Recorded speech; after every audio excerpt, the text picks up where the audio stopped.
बहुत अमीर आदमी ने एक भिखारी से पूछा, तुम तो इतने हट्टे कट्टे हो फिर भी भीख क्यों मांग रहे हो? भिखारी बोला, साहब मेरे पास महीनों से कोई काम धंधा नहीं है, अगर आप मुझे नौकरी दें तो मैं भीख मांगना छोड़ दूंगा। अमीर बोला, मैं नौकरी तो नहीं दे सकता, लेकिन तुम मेरे बिजनेस पार्टनर बन सकते हो। मेरे पास एक चावल का प्लांट है, तुम चावल बाजार में सप्लाई करो और मुनाफा महीने के अंत में बांटेंगे। भिखारी ने कहा, लेकिन कैसे बांटेंगे? क्या मैं 20% लूंगा और आप 80%? अमीर बोला, मुझे सिर्फ 10% चाहिए, बाकी 90% तुम्हारा होगा, ताकि तुम जल्दी तरक्की कर सको। भिखारी ने जोरों से काम शुरू कर दिया। उम्दा चावल और सस्ते दामों से उसकी बिक्री बहुत बढ़ गई और उसे खूब मुनाफा हुआ।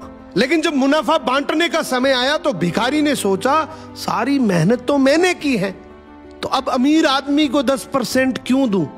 अगले दिन अमीर आदमी आया और जब हिस्सा मांगा तो भिखारी ने बहाना करते हुए कहा कि साहब मुझे तो बहुत नुकसान हुआ है, मुझे जितना मुनाफा हुआ है उतना तो कर्ज चुकाना है, तो इस हिसाब से मुझे कोई मुनाफा नहीं हुआ, तो आप इसके हकदार नहीं हैं। अमीर आदमी ने कुछ नहीं बोला और वहां से चला गया। भिखारी बड़ा खुश हुआ, सोचा सारा प्रॉफिट मेरा हो गया। अब भिखारी उन पैसे से रोज मौज करे। ऐसे करते करते उसके पास से सारे पैसे खत्म हो गए। अब पैसे भी नहीं है और काम धंधा भी नहीं है, तो मजबूरन उसको फिर से भीख मांगना शुरू करना पड़ा। एक दिन वो अमीर आदमी उसके पास से गुजरा और उसको देखा, यार ये तो फिर से भीख मांगने लग गया। अमीर आदमी ने एक बहुत अच्छी बात बोली कि इस दुनिया में गरीब और अमीर आदमी जो होता है ना, उसमें सबसे बड़ा डिफरेंस होता है उसकी सोच का।